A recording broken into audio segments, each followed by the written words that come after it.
Ouais, ça va très bien, merci. Donc en effet, je suis Mathilde Capengo. Donc ce matin, on se voit pour tourner ta petite présentation. Alors, pourrais-tu nous dire un petit peu qui tu es? Oui, donc je m'appelle Emmanuelle Fagois. Je vais avoir 50 ans à la fin de l'année. J'ai un grand-fils de 20 ans et j'habite en banlieue de Tours. Ok, super. Quelles sont un petit peu tes passions dans la vie? Le karaté. Je suis voilà, une grande passionnée de karaté, même si là, j'en fais vraiment pas assez en ce moment. Le chant. Je peux pas ne pas chanter, c'est pas possible. Mes amis, les moments de partage, la bonne bouffe. Je dois en oublier, mais là, voilà ce qui me vient spontanément. De belles passions en tout cas. Pourrais-tu nous dire tes principales valeurs? La congruence.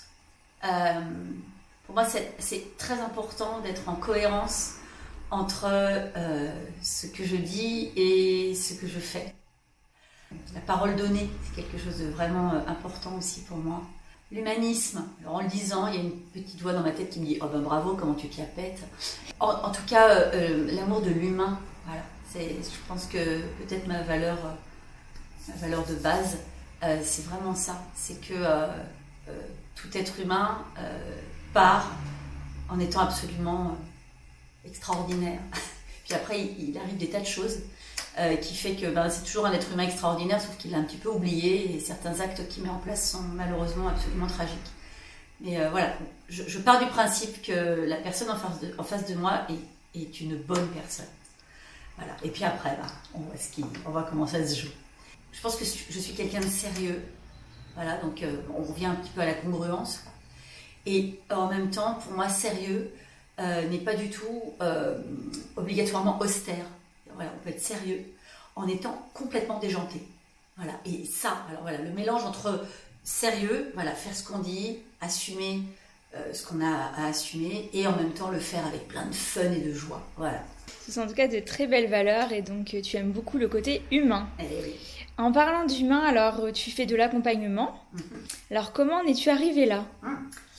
Alors j'ai une formation initiale de prof de biologie. Voilà. Et en fait, j'ai très vite compris que pour pouvoir transmettre au mieux mes connaissances, c'était super important en fait d'être au clair sur ce qui se passait en fait chez l'apprenant. Voilà. Et donc j'ai eu vite envie d'avoir des outils pour comprendre, donc je me suis formée et j'ai commencé par devenir responsable de section et puis après directrice pédagogique. Donc là, de plus en plus, je me suis retrouvée en effet à faire du face-à-face en individuel en fait. Et donc ça m'a complètement développé encore plus le goût de prendre le temps avec une personne en face-à-face pour pouvoir justement aller l'aider à comprendre un petit peu ce qui se passait en elle, aider à clarifier en fait ce qui pouvait se passer de façon finalement à avoir le plus d'outils possible, le plus accès possible à ses ressources pour pouvoir appréhender finalement sa vie de façon optimale. Voilà ce qui m'a amenée vers l'accompagnement individuel. Qu'est-ce qui te motive dans le fait d'accompagner ces personnes en difficulté en recherche d'eux-mêmes? La rencontre avec eux-mêmes. C'est-à-dire, en fait, j'ai pu moi-même expérimenter à quel point, quand on commence à se rencontrer soi-même, en mettant de côté les autocritiques, en fait, eh bien, quand on commence à se rencontrer soi-même, en fait, c'est juste extraordinaire. En fait, alors pareil, sans humilité, quand j'ai commencé à me rencontrer moi-même, mais j'ai juste absolument kiffé qui je rencontrais. Et j'ai découvert que, en fait, je pouvais fondamentalement aimer qui je suis. Je passe plein de bon temps avec moi-même, même si franchement, dans ma tête, on n'est pas toujours d'accord. Et je vais bien. Voilà, souvent, il y a plusieurs parties dans ma tête qui ne sont pas forcément d'accord les unes avec les autres, mais j'ai pu apprendre à finalement accueillir chacune de ces parties plutôt que d'en voir quoi que ce soit à détruire en moi. Je ne suis pas d'accord pour que n'importe quoi dans ma tête prenne le pouvoir sur mes actes. Je ne suis pas d'accord pour ça. Mais pour autant, je ne vais pas accueillir ces parties-là comme si c'était quoi que ce soit à détruire. Je vais plutôt aller rencontrer ok, qu'est-ce qui est important pour toi, là, cette partie de moi, là, qu'est-ce qui est important? Et en fait, accueillir ça comme ça, mais ça donne tellement de douceur de soi à soi. Et donc, pour répondre à ta question, je ne l'ai pas complètement perdu de vue, en fait, je rêve que chaque être humain puisse découvrir ce que moi j'ai découvert. Parce que qu'est-ce que ça amène comme douceur? Et y compris en avantage collatéral, de la douceur dans les relations avec les autres. Parce que très souvent, en fait, quand il y a des tensions avec une tierce personne, mais ça part de soi, en fait. Ça part très généralement de soi. Donc Manu, donc tu es passionnée de CNV, alors pourrais-tu nous expliquer ce que c'est que la CNV et ce que ça t'apporte au quotidien? Déjà, j'ai envie de commencer par ce que ça m'apporte. En fait. La CNV, ce que ça m'a apporté, c'est de pouvoir enfin aller à la rencontre de moi-même, de tout en moi-même, avec... le mot qui me vient, c'est avec indulgence. L'autre mot qui vient, c'est avec amour. L'accueil des parts de soi, ou ensuite l'accueil de l'autre, que propose la CNV, c'est de l'accueillir comme on accueille un petit enfant. Souvent, on entend parler de l'ego. L'ego comme une espèce de persona non grata à l'intérieur de nous, je ne sais trop quoi en nous, ou dans l'autre d'ailleurs, qu'il faudrait absolument détruire, c'est pas bien, enfin voilà, j'ai beaucoup entendu ça. Et en tout cas, dans ce que ça m'apporte dans les relations aux autres, en fait c'est pareil. Quand j'ai face à moi quelqu'un qui fait quelque chose qui va me crisper, la première chose à faire, c'est déjà de revenir à moi et se dire, tiens, pourquoi ça me crispe? Qu'est-ce qui se passe chez moi? Lequel de mes élans de vie, lequel de mes besoins fondamentaux n'est pas nourri à cet instant? Parce que c'est chez moi que ça se passe. L'autre, il fait ce qu'il fait parce que lui-même, il est en train de nourrir quelque chose d'important pour lui. Résumé de l'histoire. Ce que m'apporte la CNV, c'est de la détente au quotidien. De la détente de moi à moi et de la détente de moi à l'autre. Ça ne veut pas dire que je ne suis jamais en colère. Ça ne veut pas dire que je n'ai pas parfois envie d'étriper qui que ce soit. Ça m'arrive tous les jours. La CNV, en fait, m'a donné des outils pour pouvoir accueillir ma colère, ma frustration, pour pouvoir en fait avoir des réactions qui continuent à prendre soin de la relation, soit de moi à moi, soit de moi à l'autre. Et en fait, qu'est-ce que c'est la CNV? C'est ça, c'est un ensemble d'outils qui permet de pouvoir prendre soin de la relation de soi à soi et la relation de soi à l'autre. Alors, tu as choisi de prendre une place au sein de Cap & Go et nous en sommes absolument ravis.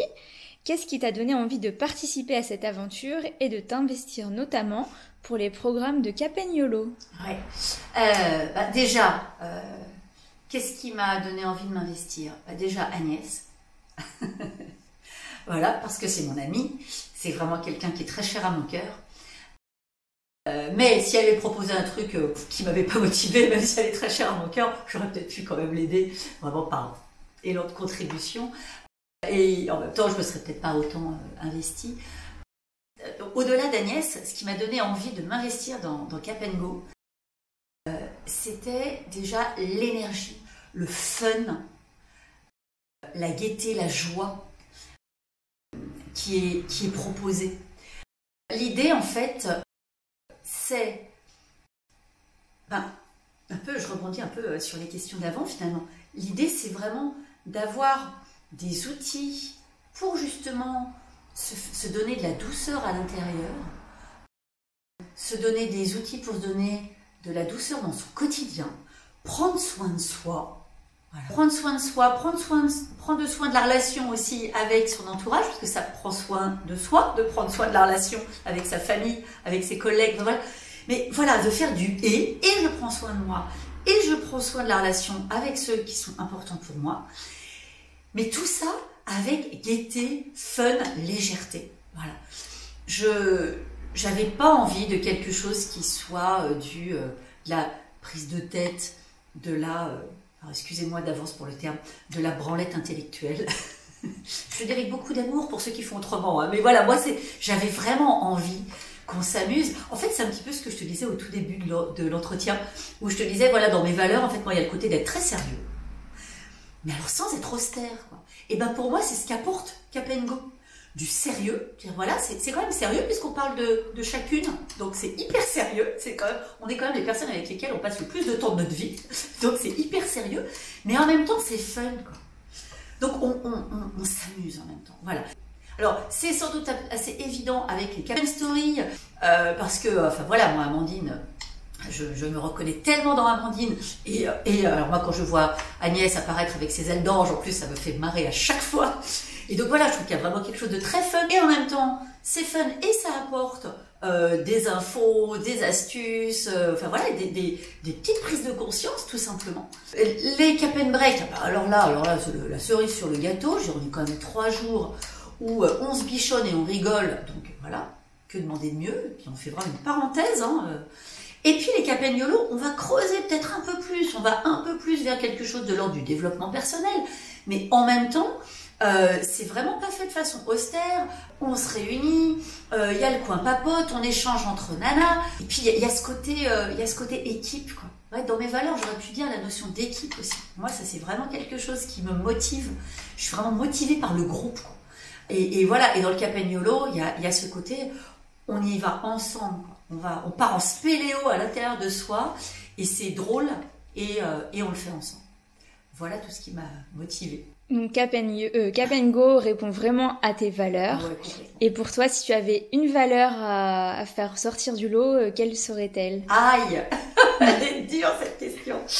Quelle serait-elle? Une seule? Oh, c'est dur. Ta plus belle valeur de Cap'n Go? L'espoir. Mais quand je dis espoir, il n'y a pas on est au fond du trou, on n'a pas besoin d'être au fond du trou pour kiffer l'espoir, quoi. Voilà. Mais voilà, l'espoir avec. Ouais. Non, c'est dur d'en dire un en fait. Je triche, j'en donne 2.